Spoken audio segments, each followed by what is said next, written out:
Bueno, buenas tardes amigos de Proceso Digital. Nos encontramos hoy en otra jornada informativa adicional.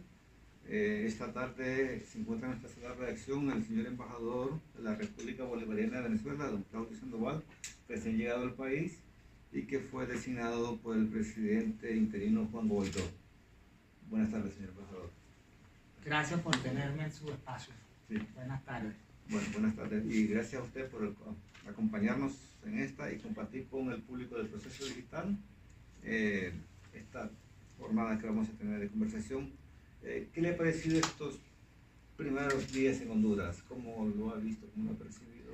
¿Fue presentó las copias de estilo, las cartas credenciales entre el presidente con Orlando Hernández? Sí, mira, encantado de estar acá en Proceso Digital y con el equipo y también encantado de estar en Tegucigalpa. Ha sido fenomenal, magnífica mi recepción acá, la bienvenida, no solo por parte del gobierno hondureño, sino también del pueblo hondureño, de su gente, y eso entonces me da pie a decir que estamos comenzando con el pie derecho y con buena marcha. Buena marcha.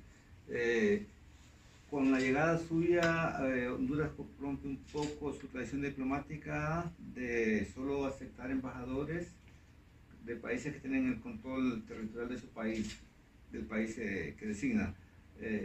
Esta designación especial suya de aceptarlos a sabiendas de que Juan Guaidó todavía no tiene control de los poderes fácticos de Venezuela, ¿cómo lo ve?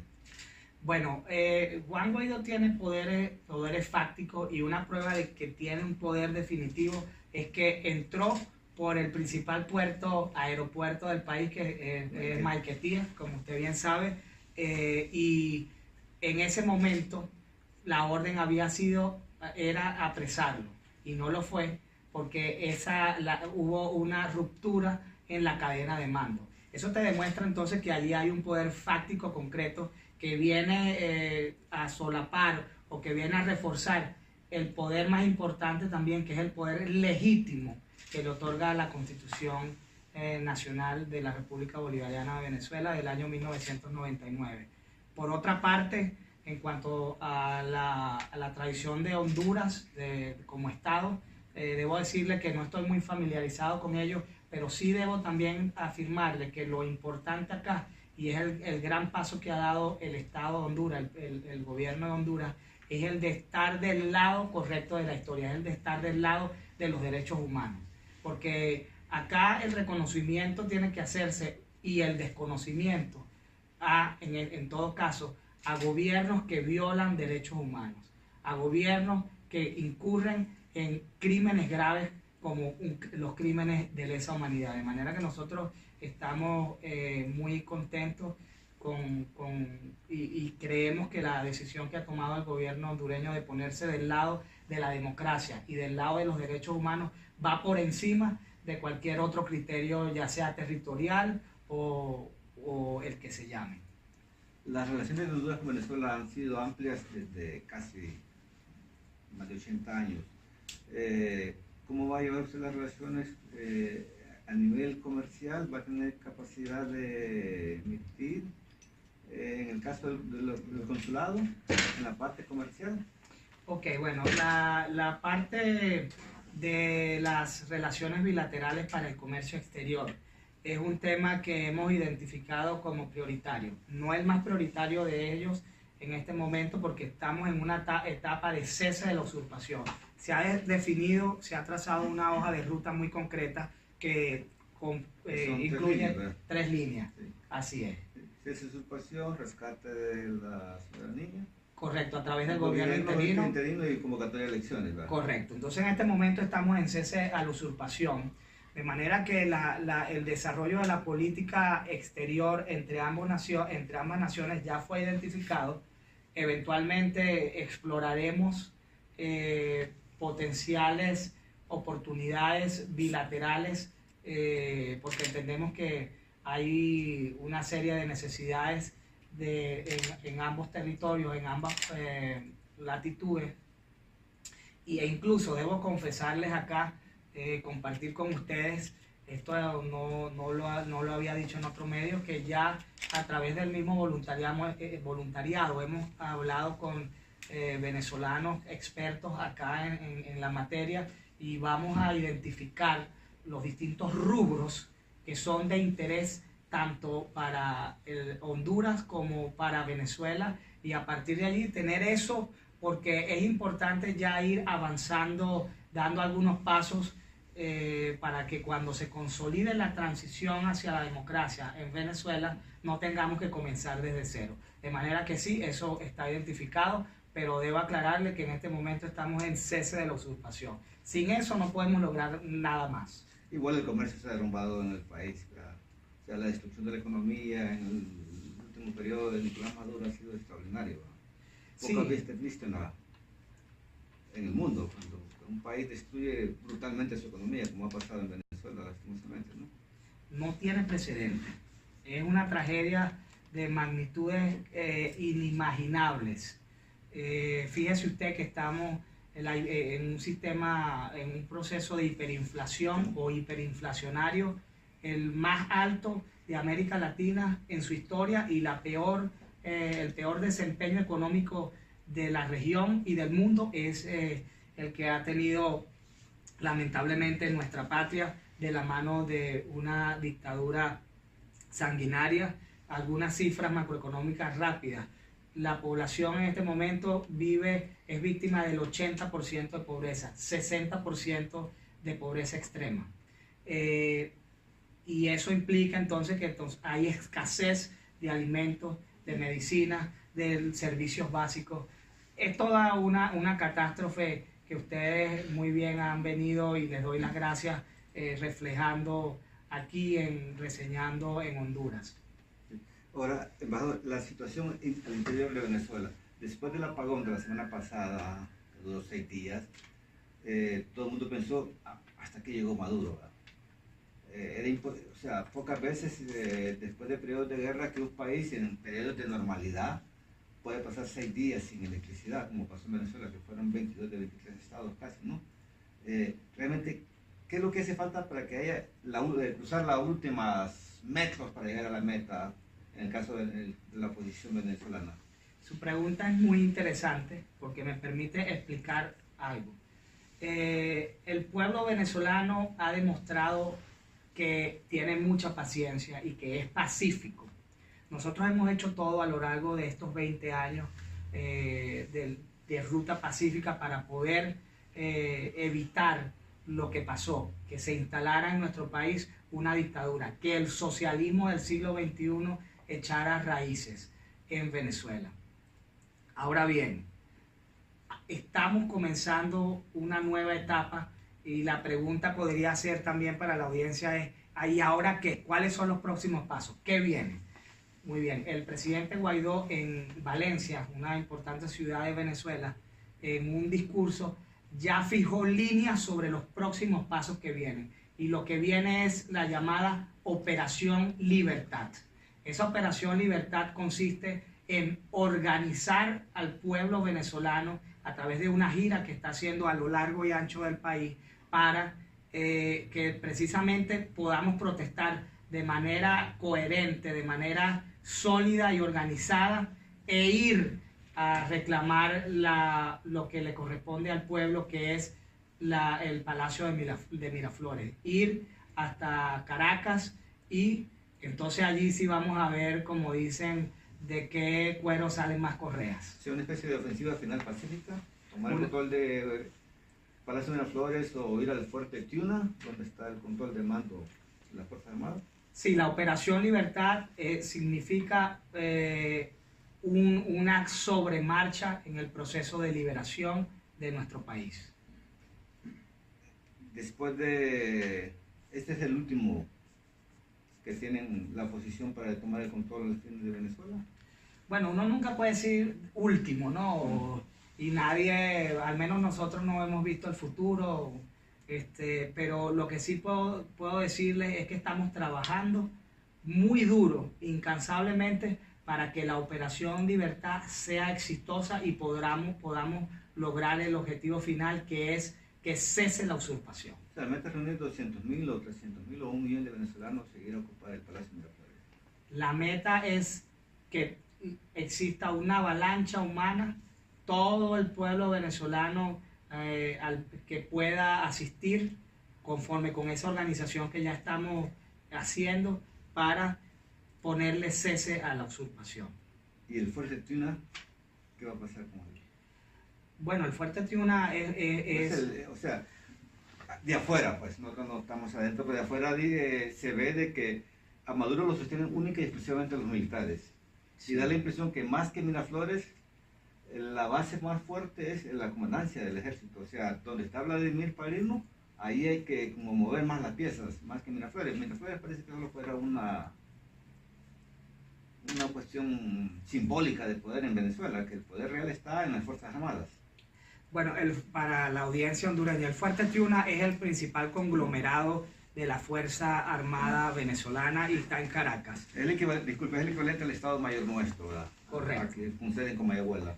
Exactamente. Entonces, el usurpador está trincherado en Miraflores, que es el Palacio de Gobierno en Caracas. Allí es donde nosotros vamos a concentrar nuestra fuerza o aspiramos a hacerlo, porque nuestro problema no es con la Fuerza Armada, nuestro problema es con la dictadura que está atrincherada en Miraflores. Por supuesto que el presidente Guaidó ha ordenado y ha solicitado a la Fuerza Armada que acompañe al pueblo en todo este proceso y queremos pensar que así será.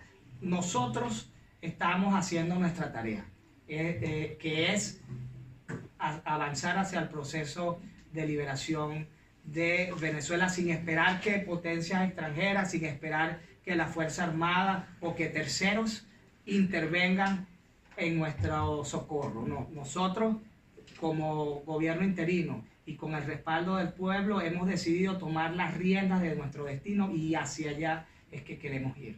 ¿Y cómo van a controlar los colectivos? Usualmente esa es la herramienta que ha utilizado Maduro y el PSV para las primeras manifestaciones, aparte de la Guardia Nacional Bolivariana.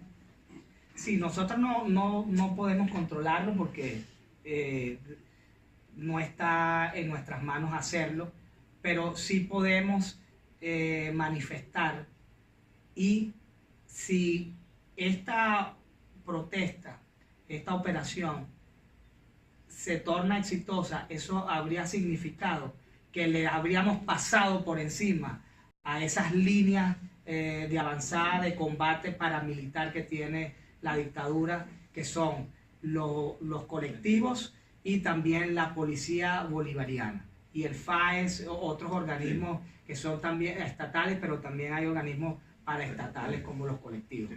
Al haber rebasado esas dos líneas, ya entonces quedará de parte de la Fuerza Armada determinar si se pone del lado del pueblo y de la Constitución, del lado correcto de la historia, o si masacra impunemente a los venezolanos.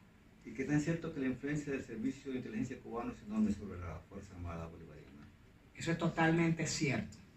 Eso es absolutamente cierto, y es lo que ha impedido que la Fuerza Armada se haya pronunciado en momentos tan críticos como los que hemos estado viviendo.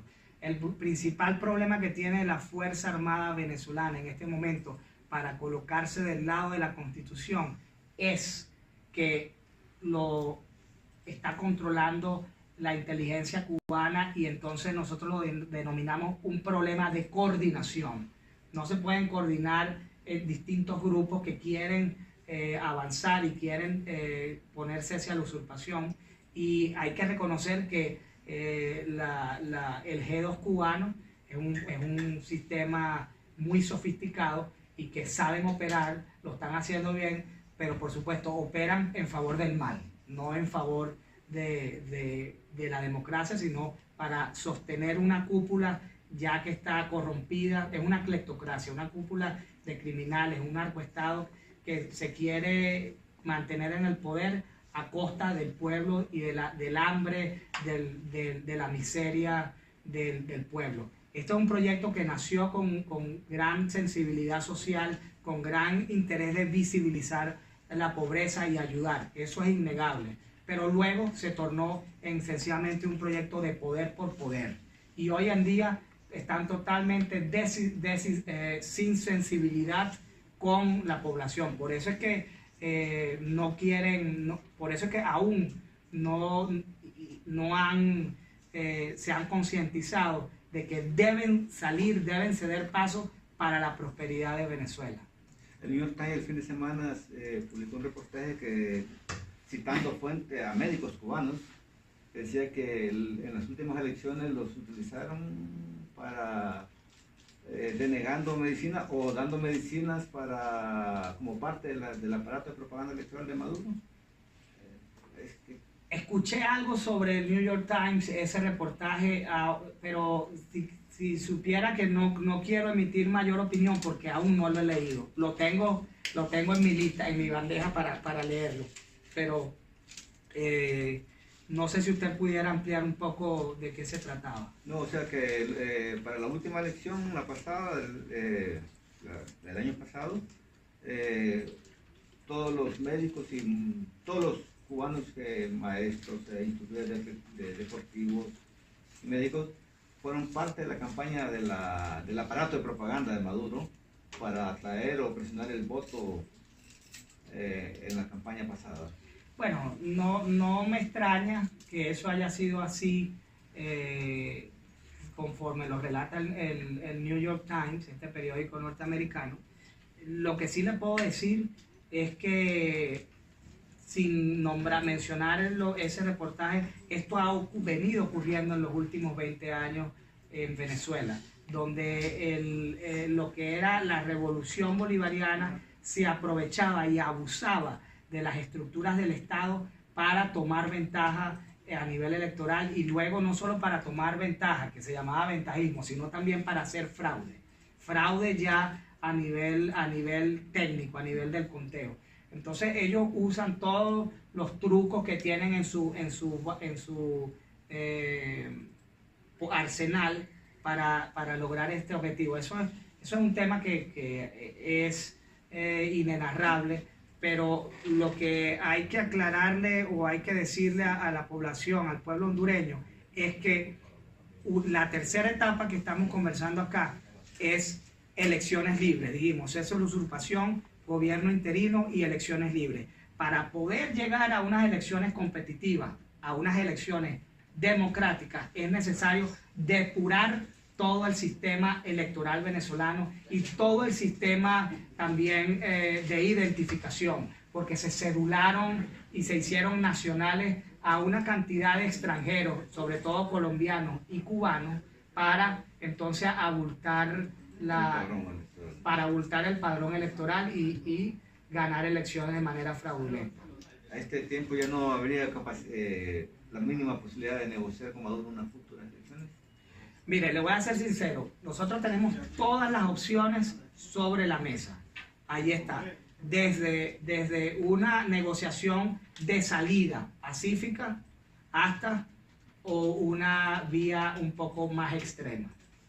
Y entonces es importante también aclararle al pueblo hondureño que cuando hablamos de negociación de salida, no estamos hablando de un diálogo para que las partes se pongan de acuerdo y cohabiten en el poder, coexistan en el poder. No, estamos hablando de una negociación de salida donde sea el usurpador y su camarilla que digan nos tenemos que ir, aceptamos que nos tenemos que ir, entonces ahora sentémonos a negociar o a hablar los términos de esa ida.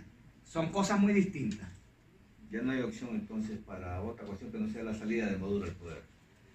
Por ahora no hay otra opción, porque si usted se pone a ver, estamos de lleno con el cese de la usurpación, y cese de la usurpación implica no tolerar que un régimen criminal siga masacrando al pueblo, siga hambriando a la gente y siga entonces quitándole el futuro a las próximas generaciones, porque con esta lo que tenemos claro es que si el usurpador no cede el paso, entonces Venezuela está destinada al fracaso completo. Ya está colapsada, pero nunca un Estado llega al fondo, siempre puede estar peor.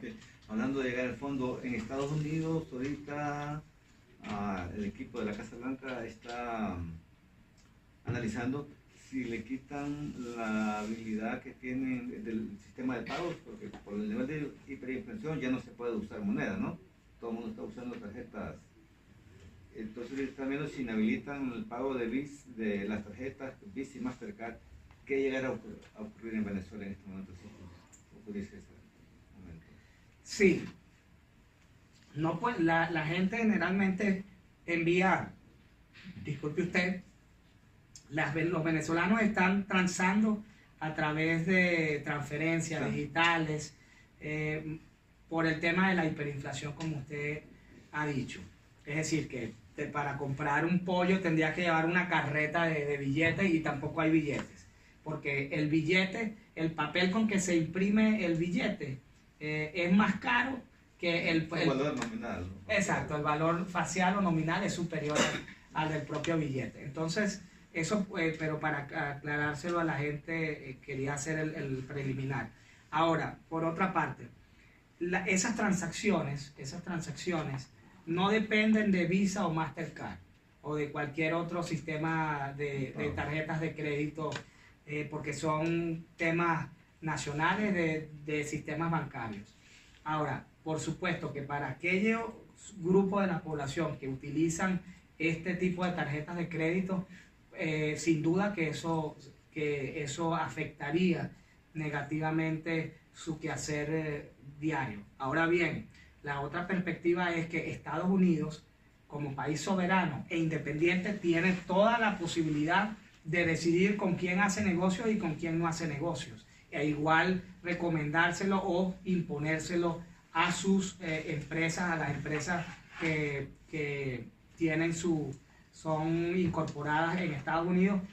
¿Por qué? Por un capricho, ¿no? Porque es que ellos tienen el deber de proteger su sistema financiero, que históricamente, de manera sistemática y deliberada, ha venido siendo defraudado por parte de la dictadura del socialismo del siglo XXI, que ha utilizado el sistema financiero norteamericano para lavar grandes sumas de dinero. Estamos hablando de miles de millones de dólares para también cometer fraudes, como por ejemplo traer a través de PDVSA petróleo de países del Medio Oriente, del Golfo Pérsico, que han estado sancionados, y a través bypassear las sanciones y utilizar PDVSA, que formaba parte del sistema financiero norteamericano, para entonces hacer esas exportaciones. De manera que sí, las sanciones económicas no hay duda que afectarán la capacidad económica del Estado, pero por otra parte, ratifico, Estados Unidos y cualquier otro país tiene el derecho de proteger su sistema. Ya a nivel interno, embajador, ya llegó a la embajada hace como 3 sábados o más de un mes. Vimos cuando iba saliendo el anterior embajador, don Claudio, no, don Claudio, el anterior embajador venezolano que responde a Nicolás Maduro, y llevaban filas de documentos en camiones. Sí, bueno, en este momento nosotros debemos decirle acá a la audiencia que la sede de la embajada de Venezuela fue entregada al dueño, al propietario del inmueble, porque se trataba de un inmueble alquilado, rentado. Entonces se decidió, la misión saliente decidió entregar esa residencia, esa propiedad. Entonces, en este momento nosotros estamos despachando de manera itinerante. Nos estamos instalando y posteriormente vamos a trabajar el tema de nuestra sede nuevamente. Y en relación con los documentos y el mobiliario, pues ellos hicieron todo lo que tenían que hacer desde la perspectiva de que allí ellos manejaban documentos, quién sabe de qué, no quién sabe, yo sé y sabemos qué tipo de documentos y qué cosas estaban haciendo allí desde la embajada, pero bueno, se cumplió, el gobierno hondureño cumplió con los cánones diplomáticos con la Convención de Viena sobre relaciones diplomáticas y la de relaciones consulares, y pues ellos estaban amparados para poder entonces salir y así se cumplió. O sea que cuando ustedes lleguen no van a encontrar ninguna documentación. En otros países han señalado de que han saqueado todo, buena parte de la información y equipo, ¿verdad? Bueno, sí, en realidad nosotros lo consideramos como un saqueo, porque es llevarse mobiliarios o trasladar mobiliarios y documentos que le pertenecen a la República, y que la República en este momento está a cargo del gobierno interino. Por supuesto que sí, pero ya ese es un tema que, digamos, tenemos que ventilar entre venezolanos y a nivel de nuestras leyes. Ese es un tema que no atañe tanto a Honduras. El reconocimiento del presidente Guaidó va avanzando. O sea, la semana pasada el BID reconoció al representante del gobierno interino, ¿no? Así es. Estamos hablando del doctor economista Ricardo Hausmann. Sin duda el reconocimiento ya ha sido alcanzado hemos alcanzado el reconocimiento de más de 54 países, y eso sigue increciendo, eso se va a ir incrementando. Estamos muy esperanzados porque la comunidad internacional hoy en día sabe que la dictadura y el usurpador son